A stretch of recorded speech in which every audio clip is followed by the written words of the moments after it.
Welcome to Advancing Northeast. This is Joyshri Padgiri from the outreach team of Advancing Northeast.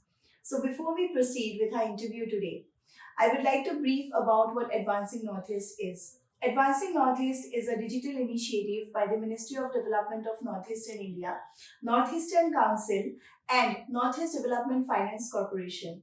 It is a one stop solution portal tailor made for the youths of Northeast in the field of education, employment, and entrepreneurship. And to serve this very aim further, we have this career talk segments where we host globally benchmarked professionals from different interests and career options to create a bridge between the youths of Northeast and the delegates so that all the queries of our youths regarding their careers and everything is resolved. So today here we are with yet another career talk, and today's career talk is on career in space and art. Isn't it interesting? And the guest of honor, is Miss Priyanka RajKakati. She is Assam's daughter, and she is a space scientist and artist. Thank you, Joshri. Yes. So, moving to you, ma'am, we'd like to know a little about yourself, your brief introduction in your own words for our audience. So, thank you, Joshri. I'm very, very honored to be here, to have been invited by Advancing Northeast for bringing to the audience my story. So, I'm Priyanka. I am, as you said, Assam's daughter. So, both my parents are from Assam. My father is from Dhemaji and my mother is from Shivsagar. But I actually was born in Shimla and I grew up in New Delhi. And so I've never actually stayed in Assam, and my touch with Assam was mostly as a summer vacation young girl, when used to come here with my parents. And however, we were, me and my younger brother, Devang, we were both very much immersed into Assamese culture in Delhi, thanks to my parents' involvement with the Assam Association there. And while growing up in Delhi, I had a very typical childhood. I went to a good school, and my parents were very strict. I was asked to study very hard. But on the side, they also gave me a lot of freedom to explore, other things that interest me. And so from a very young age, I learned to dream higher. And so since I was a child, I've been interested in three things. So art, firstly, I was always with a pen and paper and sketching things. Science, I was crazy in love with mathematics and science. I know that a lot of people equate that to being a nerd, but for me, it's just another beautiful artistic, way of expressing how the universe works. And the third was space. So I was always looking at the sky and with the aim of one day even going there if possible, because we keep thinking, hearing about astronauts and satellites and space telescopes. And all this I found really exciting. And so that's my story. I've been trying to have a career which mixes the three of them together. Yes, wonderful. I think, like they say, that many people dare to dream, but they do not really dare to, think that they can actually achieve it. But you made it to space, to science and art. So that's a beautiful thing. Now, moving on, we'd like to know about your journey. Like you said, you were put up in a good school, like a typical student, anybody. So, can you tell us a little about your schooling and then your graduation and your post graduation? How did it make an impact on you?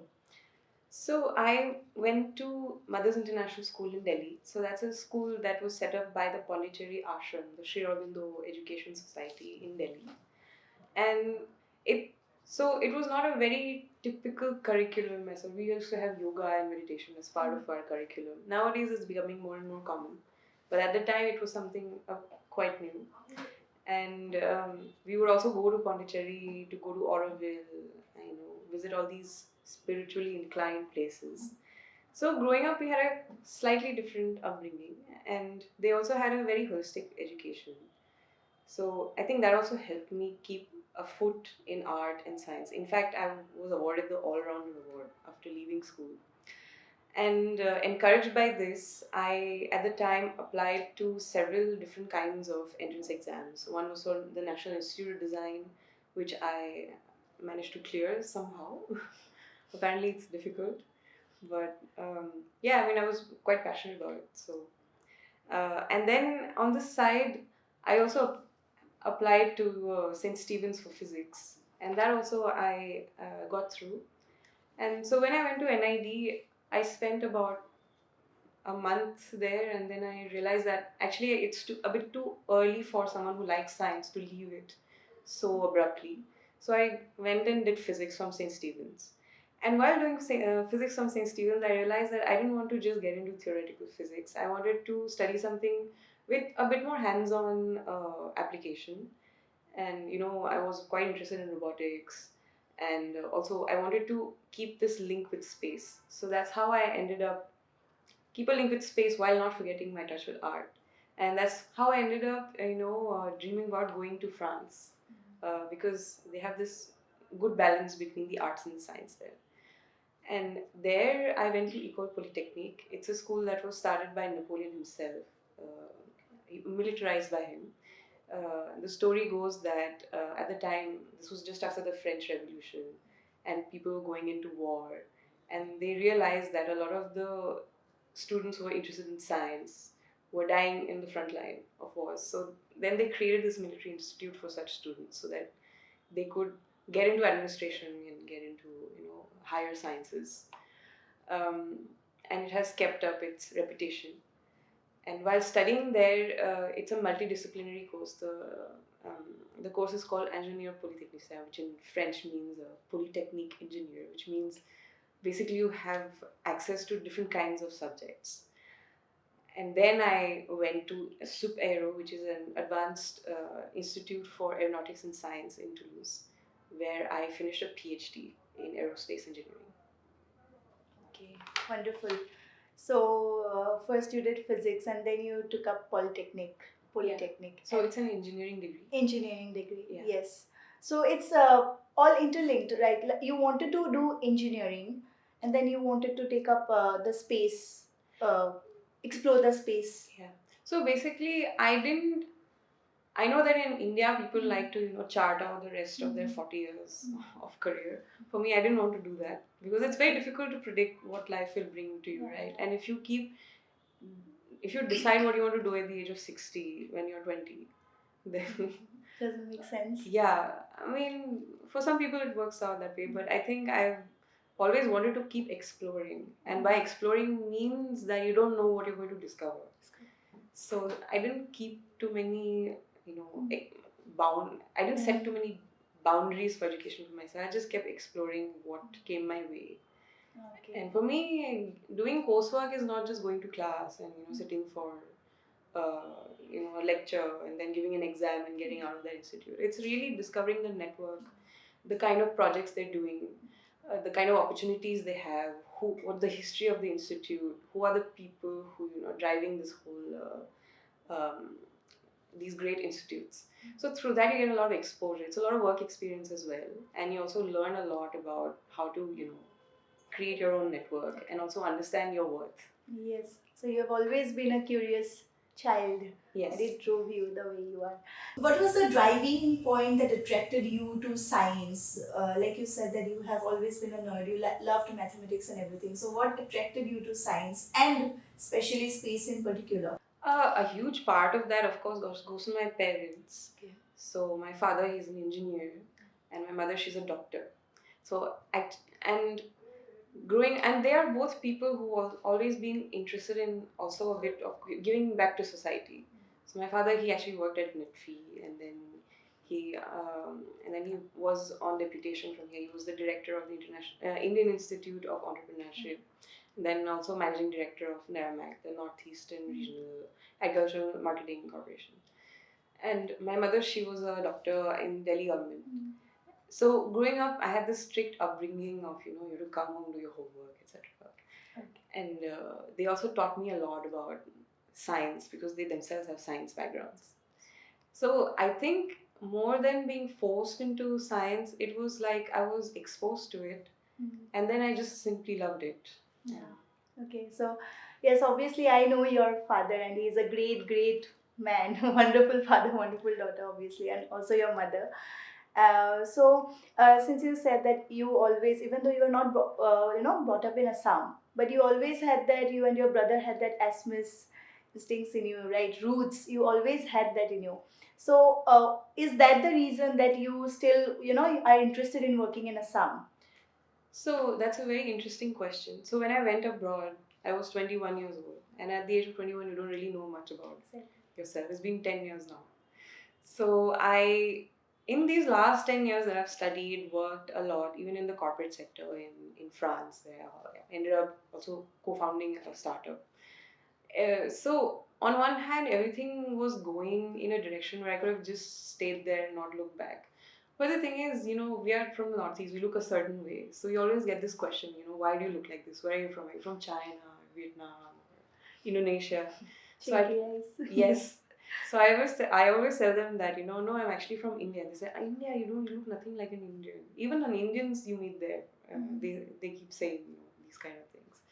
So I every time I found myself insisting on the fact that I'm actually from Assam, and then the question would be, where is Assam?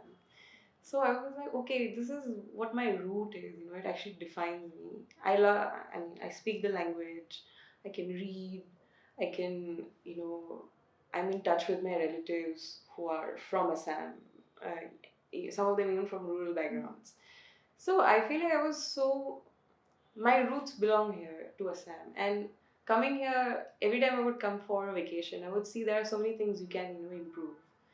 And as a space scientist, I realized that space can also help with a lot of these kind of projects. So I always had this in the back of my mind that one day I'll try and give back, and now I'm having this opportunity.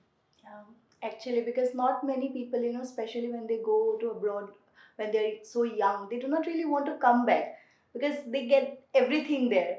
So it's very rare, and it's also very nice that we have people like you who still want to come back and work for, Assam and its people. So it's wonderful. Like you said, there is a lot of scope, scope of room for progress. So, Yes. what do you think about the scope, about its scope in the field of space science in Northeast India, in the context of Northeast India?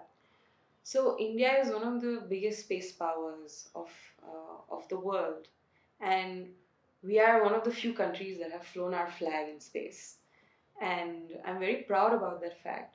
But then, if you actually zoom in, you would see that there is barely any participation from the Northeast.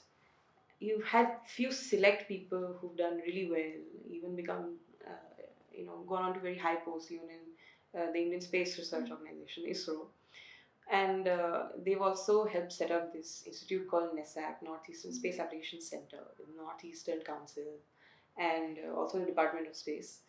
And these institutes are working quite hard in trying to solve a lot of these problems. And what I noticed is also the fact that even though you have all this technology, there is still this little last mile gap of how do you actually adapt that technology to the end user in Assam, especially in the context of rural Assam. So, uh, the research I'm trying to do next is to try to work with NISAC, and I also already worked on this research paper with Dr. Diyontro Bormon and another collaborator, Jan Sharma Pathak, who has a background in history, but is doing a PhD in geography to study floods, and we're trying to see how we can bring space technology to solve these kind of issues and also cover that last mile problem. So the thing is, we are people. So I've done a PhD abroad. Even my collaborator Jani has done his PhD abroad. So the young generation now, we just realize that such opportunities are quite rare in Assam itself, and so it becomes our job to speak about these, to bring to light firstly the lack of such opportunities, so that it doesn't just get it's not just for the cream of the cream layer, so that any good student can also, who's motivated, is able to get into space science. So as such, space science is not something you can find in the Northeast, and people have to go out you know to the Indian Institute of Space Science and Technology, for example, which is outside of the Northeast, or you can go to an IIT, or you can go to one of these big institutes. You can first study astrophysics, and then you go into aerospace engineering, or you can study abroad. So we're trying to see how we can actually bring more of these opportunities in house in Assam itself. Okay. So talking about your project with NISEC, if we say like you have already observed, the problems and everything. So what do you think? Where are the gaps that are still not, that are yet to be filled? Like you said about the opportunities, it's still not there. But everybody is trying, and we have brilliant minds. But what do you think are the main gaps? It's quite a complicated question to answer, which is why we need more initiatives like Advancing Northeast, so that you're able to.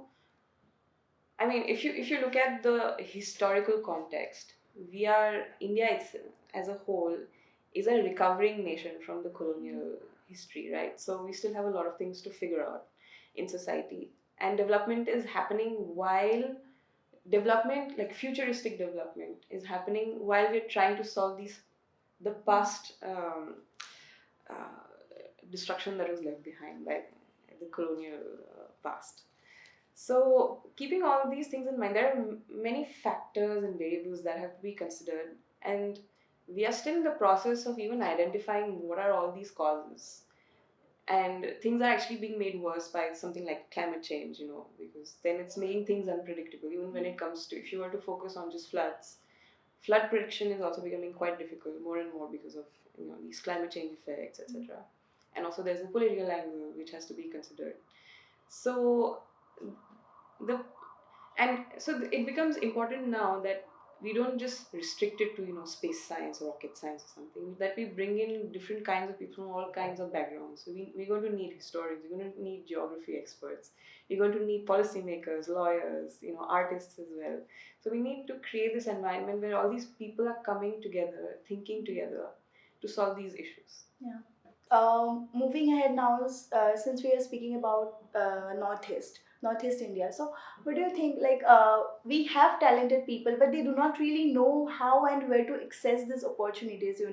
So, what do you think? Are there enough internship, fellowship, or entrance examinations? Everything. How do they, get? Where do they start? The Northeast students, even to go abroad, like you went.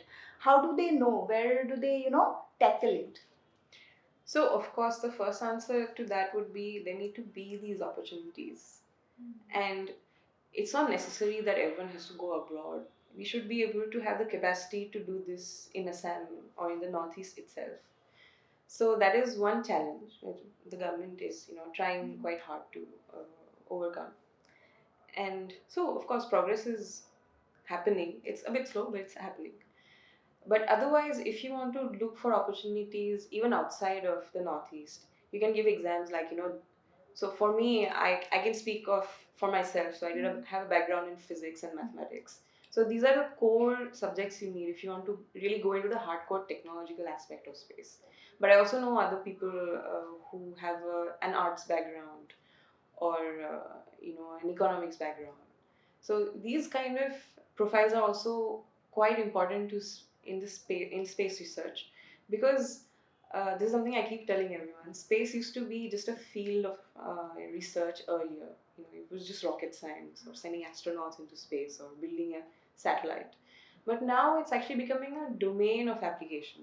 So now you're going to have, if human space exploration. It sounds a bit far fetched, especially in the context of the Northeast. But we have to start thinking about it now already. How can we, not be left behind, because it's such a rich culture, and there's so much we can, introduce into the space industry.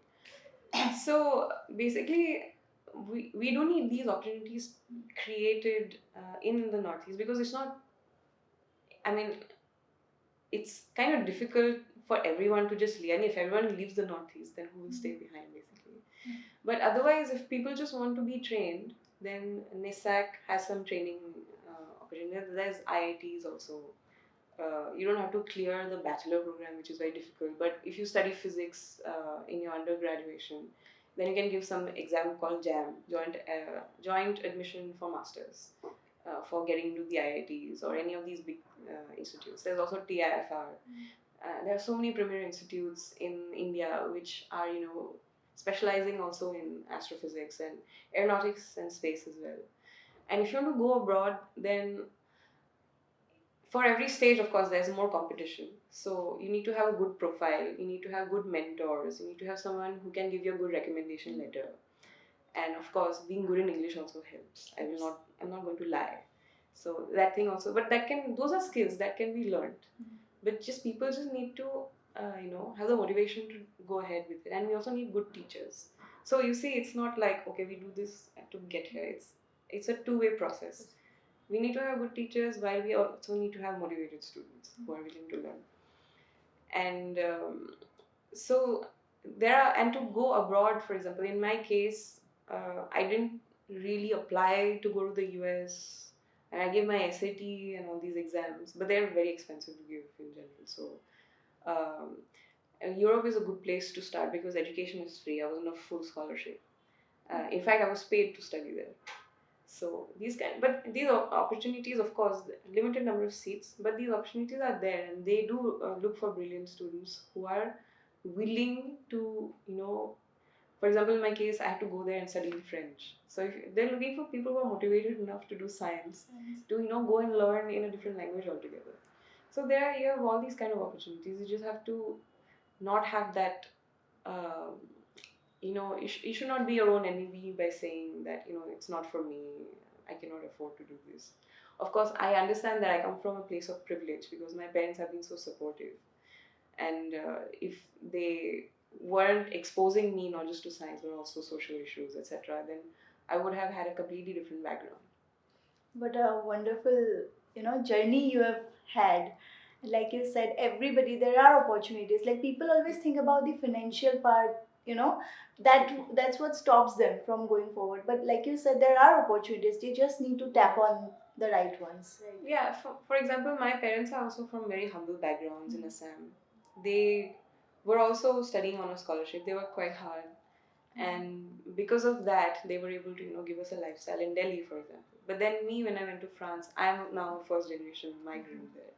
So for me, I'm facing the same kind of challenges as someone else who's going from, say, Assam to Delhi. It's a different language, a different culture, people are different.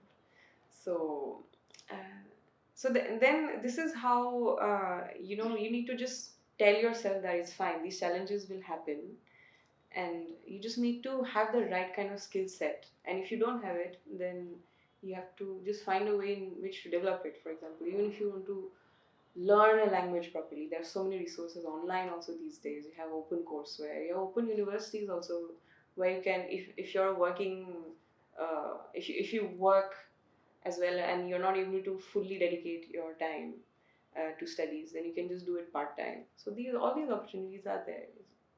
The challenge here is to generate awareness, which is why students like us who have gone abroad, it's important for us to come back and speak about them. Yeah, absolutely. So, apart from science, you also are very great at art, like we have already mentioned. So, we'd like to know about your journey with art and where did you find the point of, intersection between art and science? I had to really fight for it. Okay. Because in general, like I'll give you an example. So this year, last year in 2022, one of my artworks actually went to space. It's on the International Station right now as we speak. It's part of a project called Moon Gallery. So I'll just tell you, I'll build the story in the reverse order. Sure. So the idea was to, send something artistic which does not really have any scientific reason behind it to space, because like I said, we're in this age where we're talking about human space exploration, and we're talking about long-term missions, like a few months to a few years in space. And the thing is, the moment you start sending humans, we are not robots.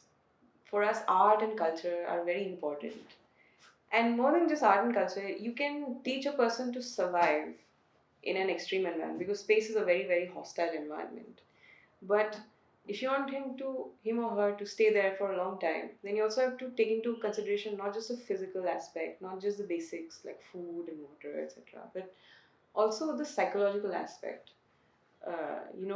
How are you going to stay confined in that little place for years while you're going to Mars without even knowing if you'll actually reach there, or if an asteroid is going to come your way, deviate your path or something. It's just an exaggeration. But So a lot of these psychological aspects need to also be considered. And the thing is, the moment we are trying to tackle something which is unknown, that's when philosophy comes into place. So even when we do a PhD, it's to advance the boundaries of science and invent something which has not been done before, which is why it's called a degree of philosophy. If you at the end of the day, so PhD is philosophy doctor. Um, so In yeah, French. yeah, and I think it's from Latin. Okay. So at the end of the day, even a PhD is a degree in philosophy. And what is art? It's nothing but being able to do, philosophize about a subject and be able to recreate it using, painting or music or dance or even theater. So for me, art is nothing but a way to express your philosophical thought process. And this was the idea behind the moon gallery as well. What kind of ideas do you want to take to the moon later on, which are people are not really thinking about because everyone is busy designing the power system or the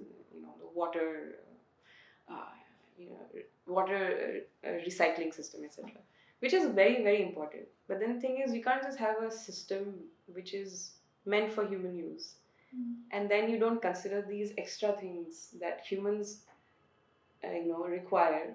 For example, even if you take COVID showed us that when you're sitting at home alone, you're not going to be solving your equations or doing your job. You're going to be listening to music. You're going to look for these things which bring you some other kind of meaning, some entertainment, some kind of um, a respite from everyday things. So this is where artists become so important for society, right? And this is something I learned only, realized only recently. What is the direction I want to give to my work as an artist, while also staying in touch with, of course, the scientific part, which is important. Um, and so, as a kid, I always like, okay, fine, I'll do some drawing or something. For me, that was what art was. But now I've started, giving a definition for what art means to me. And this is what it is, basically converting philosophy into something of a story. Okay. Very, very beautiful thing you said there. It's a lot to think and reflect about, because the psychological aspect, the people do not really take it into account.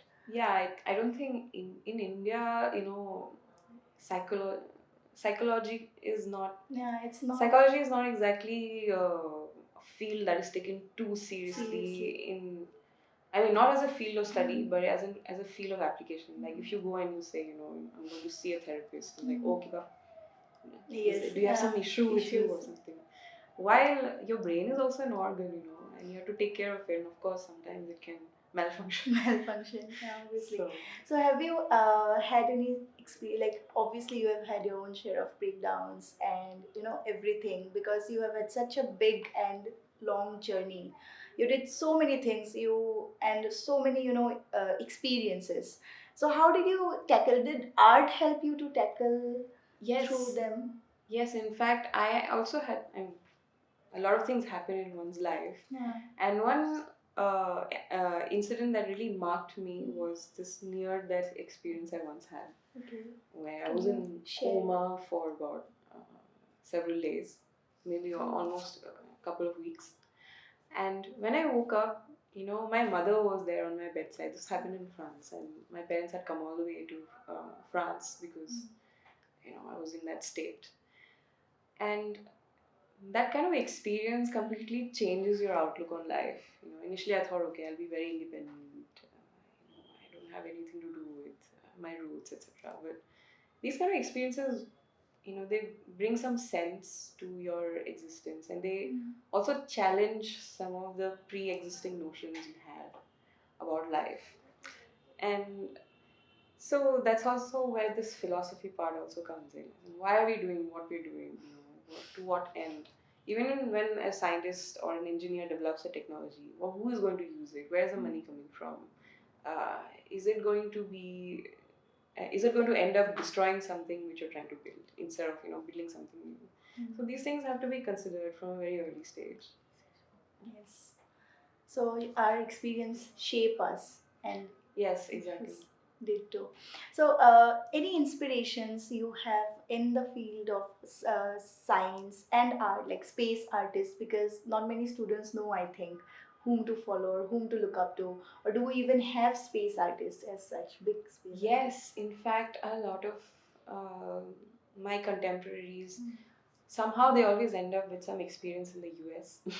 artists? Okay. Because I think that's what the US is getting right, which is, allowing artists to work with engineers and scientists, etc. So, for example, a friend of mine, she's Xin Liu. She's in Chinese origin. She's worked at the MIT Media Lab. The Media Lab is also in being quite useful for promoting such projects. And so I always wondered, why can't we have something similar in India? Here if I come and say, oh, I did a PhD and I'm working as an artist, and I was like, why? Because for them it doesn't strike them that my work as an artist can also be very, very technical, and that technical part I'm able to do thanks to my PhD. So these are the kind of notions that I would like, stereotypes that I want to break from with my work. Absolutely. So, also you have worked in the women empowerment part. So, you have had made some, stepping examples for women in science, specifically. So, what would you like to say to the women, especially the women from Northeast India, who want to, pursue in the direction of science, but they are held back for many reasons? So being a woman, and that too in the aerospace industry, I mean, it's not a stereotype. It's actually true that there are not too many women in a very technical field. Whilst, I mean, studying in such an environment, I haven't really noticed a huge difference between men and women. It's just really the exposure and the awareness, not just of the student but also of the parents. So this is something, of course, is changing with our generation. So it's a generational thing, I think. But even in our generation right now, I see a lot of stereotypes against women. So my advice would be to, firstly, it's very difficult. Even in my case, sometimes I've had to really fight for my place on the table. Sometimes I've been the only woman in the room full of men, working on some technological project. And I see this difference. Sometimes I always wonder how different life might have been if I was really working in a diverse team with equal number of men and women. And so for this kind of drove me to apply to this project called Homeward Bound, which is an initiative for gathering 1,000 women in science from across the world. And the idea is to every year select about 70 to 100 women for a trip to Antarctica. So why Antarctica? Because it's also a very vulnerable continent, and it's also quite restricted for scientific research. There's some tourism involved, but it's still a very protected environment. So the idea is to have these women in science go there and look at how much the continent is actually being affected because of man-made global warming.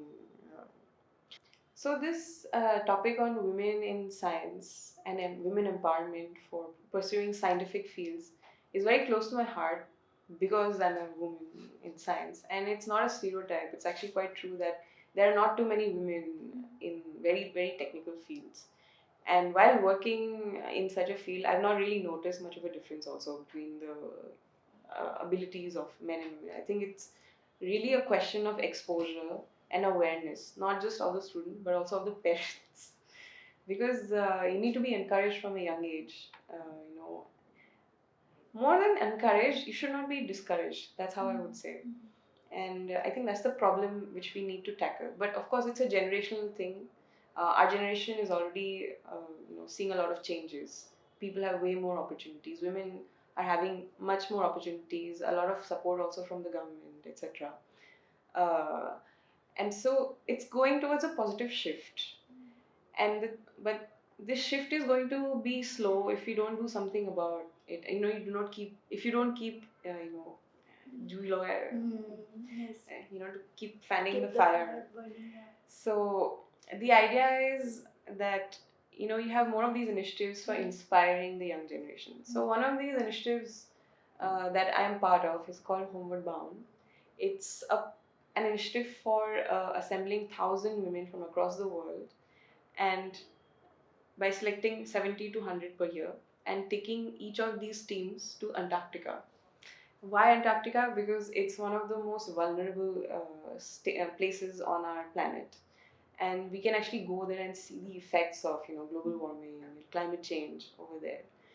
And I, having worked mostly in quite male dominated teams, I've always had this you know question in my mind: how different life might have been if I were in a diverse team with more women, or more, at least more culturally diverse teams. And so I joined this initiative, and it's so great to be able to speak to all these women, and then they've also inspired me a lot, and they also helped me through a lot of the challenges I've been feeling in my own workplace. And I just realized how important mentorship also is for encouraging a young girl who really does not have much idea about not just how to get an opportunity, but also the challenges that come from those opportunities. So my advice to the young generation here would be, dream big. And of course, everybody has some kind of challenge, in their life. Some people have much more challenges to overcome than others. But don't think of yourself as, being completely underprivileged, because opportunities are there, and it's up to you to create your own story, and create your own narrative which can convince someone else who is, blocking your road, to just remove that stone, and so that you can go forward. So yes, I was going to that advice part, that what would you like to say to the younger generations? Also, any specific message for the people who are into art, but they cannot think of taking it professionally, something like that. Yes. So even I'm at a stage where I'm trying to figure out how to do art in a professional manner, because so far I've been doing it as a side project, or I've been trying to mix it into my technical projects. But just pure arts is also a field in itself, and there is of course not just the technical aspect of learning the materials and how to use these new tools, etc., but also the business aspect of how do you actually sell your work, who's the customer, how do you increase the market for your work, because at the end of the day you have to pay your bills, right? So of course, even I am trying to figure these things out. They're not very easy, but there are so many resources, especially online, and you can also go and look at how other people are doing these fields. Like I said, I'm not the first space artist. There are so many others who have gone before me. The only challenge here is there've not been too many of them. So I had to really do my research. I had to do something called due diligence, which is very important actually for the young generation, because you can't just go to someone and be like, okay, how do I do this? It's okay, I've done this research. I've these points. Can you please guide me? I'm having this issue. So that thing is very important. Doing some due diligence. So yes, like you said, not we do not have many examples. We do have examples, but you are so much closer to home. So I think the students can connect a lot, and we have got it all covered. You highlighted the most important points, and it was wonderful having you. I had a great time. I learned so many things, and like when we say something and they add it, like the phrase goes that everything is not rocket science, but you actually did rocket science. So that's also an achievement in itself. So thank you for taking our time and being here. It was wonderful having you, and it was a pleasure, to host you before you go again back to France. So it was a big pleasure for me too, Joshi. Yeah, Thanks you for having me on your Thank show. you. Lastly, any parting words on our initiative? What do you think about Advancing Northeast? I think Advancing Northeast is a great initiative for even talking about what are the things that are lacking in our society in the Northeast. Already the word advancing means that there is progress that needs to be made, and that the fact that there are people who are acknowledging this fact, I think it's very important. So I wish the initiative all the best, and looking forward to collaborating together. Looking forward as well. Thank you. Thank you so much.